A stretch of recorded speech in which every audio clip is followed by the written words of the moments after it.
It was just past 9 p.m. when I finally settled into my apartment after a long day at work. You know those evenings when the world outside feels distant, and your home becomes this perfect sanctuary? That's exactly how it felt. I had changed into my most comfortable sweatpants and an old college t-shirt that had seen better days but remained my favorite loungewear. The rain outside created that perfect ambient soundtrack, not a downpour, just a gentle patter against my windows that made everything inside feel that much cozier. I'd been looking forward to this night all week. Nothing special planned, just some much-needed alone time. Being single for the past 8 months had its perks. No compromising on Netflix choices, no sharing the good snacks, and definitely no explaining why I sometimes just wanted a night of doing absolutely nothing.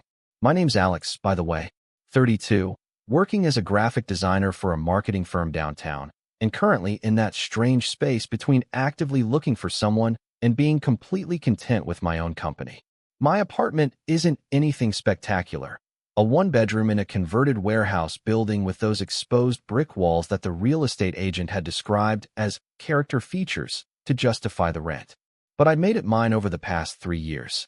Plants that somehow survived my inconsistent watering schedule, art prints from local artists I'd discovered at weekend markets, and string lights that gave everything a warm glow when the overhead lights felt too harsh.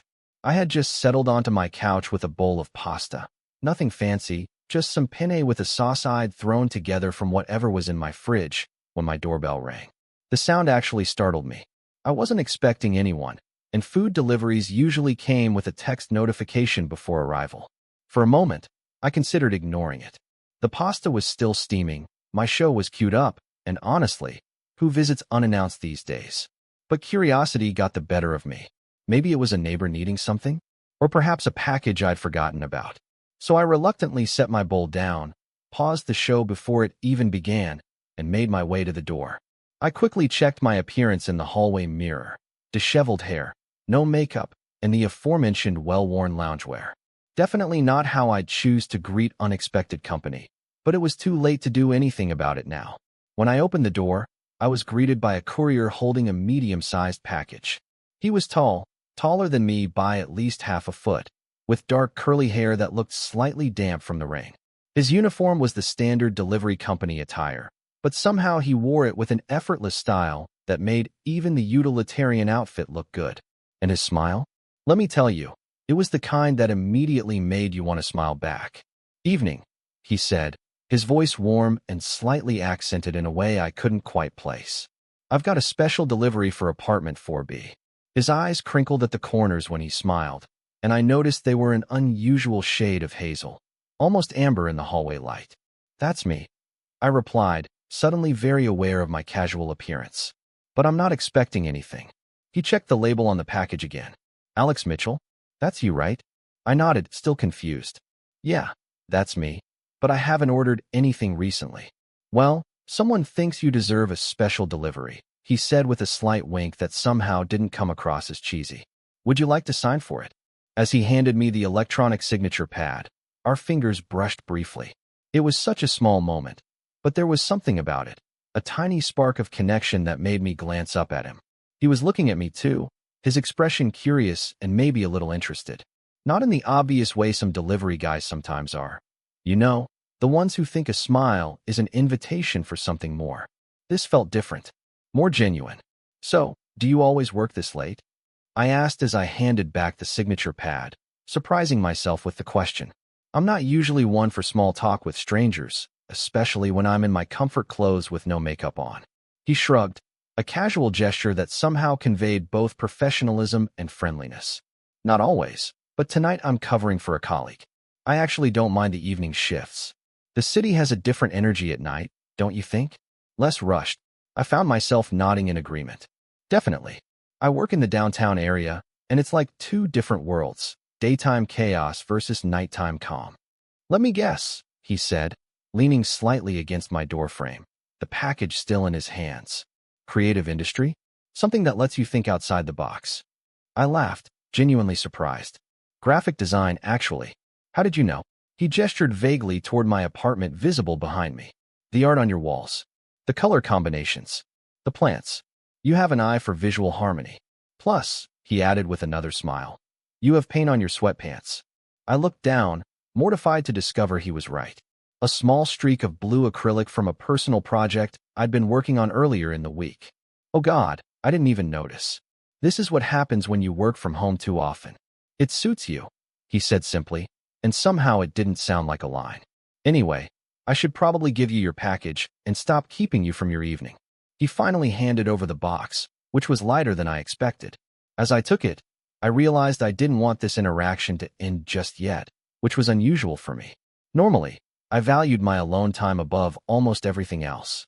Do you know who sent it? I asked, examining the package for a return address. No idea, he admitted. But I'm curious. Mind if I stick around while you open it? Professional interest, you understand. His tone was playful, and that smile was back, the one that made his eyes crinkle at the corners. Under normal circumstances, I might have politely declined. But something about this entire situation felt pleasantly out of the ordinary. Sure, why not? It's probably just something boring I ordered and forgot about. I stepped back to let him in, suddenly hyper-aware of the state of my apartment. It wasn't messy, exactly, but it definitely looked lived in. My sketchbook was open on the coffee table, surrounded by colored pencils. The pasta I'd abandoned was still on the side table by the couch, and my collection of throw pillows was in disarray from where I'd been getting comfortable. Sorry about that. I gestured vaguely at everything. About the signs that an actual human lives here. He finished for me, his tone gentle. Nothing to apologize for. It's nice, actually. Homie, I set the package on my kitchen counter and searched for scissors to open it. The courier, I realized I didn't even know his name, stood nearby, respectfully not touching anything, but looking around with open curiosity. I'm Eli, by the way, he said, as if reading my thoughts. I feel like I should introduce myself properly if I'm standing in your kitchen. Alex, I replied automatically, then laughed. But you already knew that from the package. Alex, he repeated, and somehow my name sounded different when he said it. So, what do you think is in the mystery box? I finally located scissors in a drawer and began carefully cutting through the tape. I honestly have no idea. My birthday was months ago, and it's too early for Christmas. Maybe it's from my mom. She sometimes sends random care packages. As I opened the box, I was greeted by layers of tissue paper. Whatever was inside had been packaged with care. I gently pushed aside the paper to reveal what appeared to be a book. No, an art book. And not just any art book, but one featuring the work of an obscure illustrator I'd mentioned admiring in a social media post weeks ago. It was a limited edition I'd coveted but couldn't justify spending money on. Oh my God, I breathed, carefully lifting it out. This is incredible. I can't believe someone remembered. Underneath the book was a small envelope. I opened it to find a card with a simple message. Thought you might appreciate this for inspiration. Looking forward to seeing what you create next. Jay was Jamie, a former colleague who had moved to another city last year. We still kept in touch occasionally through social media, but I was touched that she'd remembered such a small detail from one of my posts. Someone who knows you well? Eli asked, his voice soft, respectful of what was clearly a meaningful moment for me. An old friend, I explained, still a bit overwhelmed by the thoughtfulness of the gift. We worked together for years. She always paid attention to the little things. Those are the best kind of friends, Eli said, and there was something in his tone that made me look up at him. He was watching me with genuine interest, not just making polite conversation. Do you want some coffee? I asked impulsively. Or tea? I was about to make some anyway. This was a complete lie. I'd been planning to have wine with my pasta, but something told me I didn't want this encounter to end just yet. Eli seemed surprised by the offer, but pleasantly so. I shouldn't, he said, glancing at his watch. I'm still on the clock. Oh, right, I said, feeling slightly embarrassed. Of course, you have other deliveries. Actually, he said, and I could see him making a decision. This was my last one for the night. I was heading back to the depot after this. We stood there for a moment in my kitchen, the art book between us on the counter, both seemingly aware that we were at a crossroads of sorts. The normal thing would be for him to leave. He'd delivered the package. I'd opened it. End of transaction. But there was something else happening here, a connection that felt worth exploring. You know, Eli said finally, breaking the silence. I get off in about 30 minutes. If the offer for coffee still stands, I could come back. The suggestion hung in the air between us. Part of me, The cautious part that had been single by choice for 8 months was saying this was crazy, inviting back a delivery guy I'd just met. But another part, the part that recognized genuine connection when it appeared, was already nodding. "I'd like that," I said. 30 minutes gives me time to change into something that doesn't have paint on it. Eli laughed, and the sound was warm and genuine. "The paint adds character, but whatever makes you comfortable." He moved toward the door, then turned back. "Just to be clear, this is just coffee, right? No pressure or expectations. I just think you're interesting and would like to talk more." I appreciated his directness. "Just coffee," I agreed. "And maybe conversation about art, books, and city energy at night." After Eli left, I stood in my apartment feeling like something significant had just happened. Not in a dramatic, life-changing way, but in that subtle way that sometimes the most ordinary evenings can suddenly take an unexpected turn. I quickly tidied up, changed into jeans and a sweater that was casual but definitely paint-free, and tried not to overthink what I was doing. Exactly 32 minutes later, I wasn't counting, but my microwave clock was right there. My doorbell rang again. When I opened it, Eli stood there in regular clothes, jeans, a simple button-down shirt, and a leather jacket that looked well-worn in the best possible way. His hair was still slightly damp, but now I could tell it was from a quick shower rather than the rain. "Special delivery," he said with a grin, holding up a small paper bag. "I stopped by the bakery on the corner. They were closing up, and the owner gave me these pastries they couldn't sell tomorrow. Thought they might go well with the coffee." It was such a thoughtful gesture that I felt something shift in my chest. "Come in," I said, stepping back to let him enter. "I've got the coffee ready." The conversation flowed easily between us as we sat at my small kitchen table, coffee and pastries between us. We talked about our jobs, how he was actually studying architecture while working as a courier to pay the bills, how I'd fallen into graphic design after starting in fine arts and realizing I needed a more reliable income. We discovered we both had older sisters who lived out of state, both loved the same obscure indie band, and both preferred rainy nights to sunny days. "So," he said after we'd been talking for nearly an hour, "I have a confession to make." I raised an eyebrow, suddenly wary. "Should I be concerned?" He laughed, shaking his head. "No, nothing sinister. It's just, this wasn't actually a special delivery in the professional sense." "What do you mean?" "The package was real, and it was definitely for you," he clarified quickly. "But it came in this morning. It wasn't marked urgent or anything. I could have delivered it tomorrow." I was confused.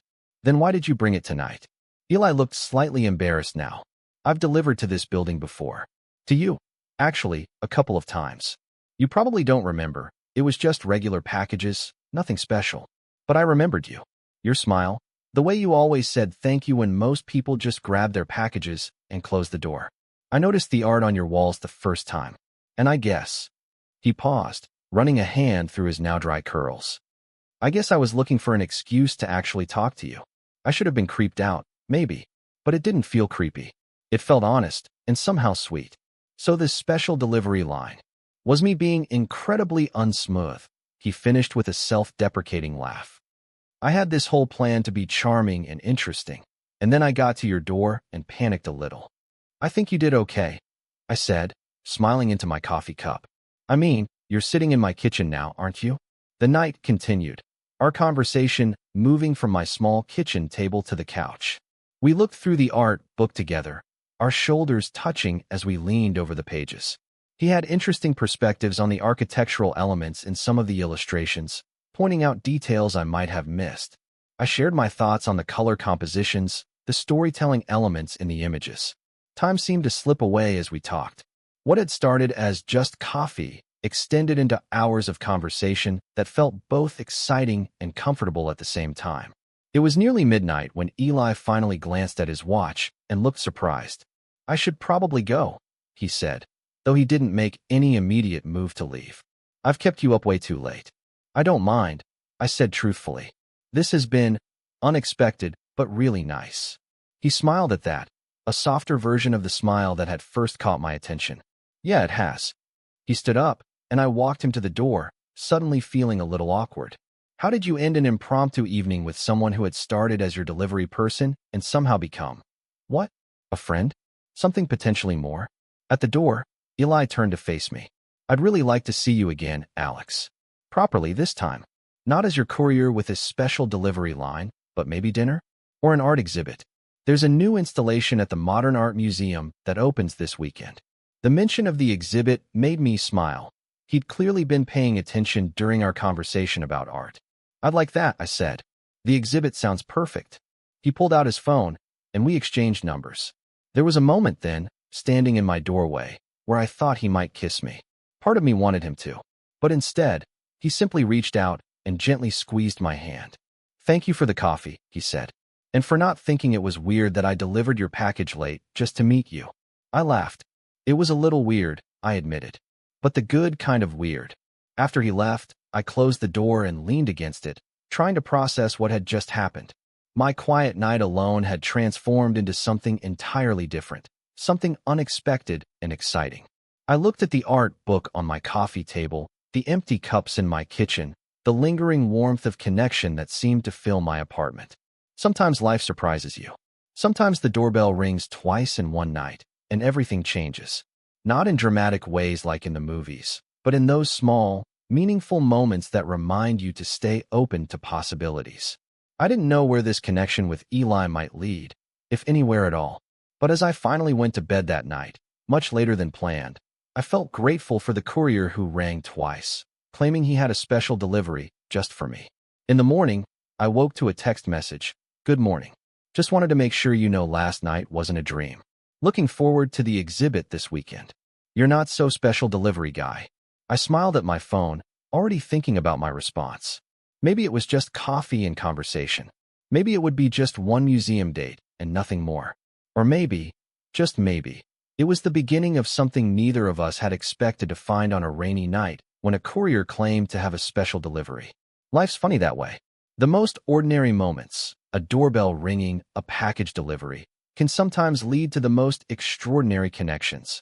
All you have to do is be willing to open the door. Total _char_count. 18,762.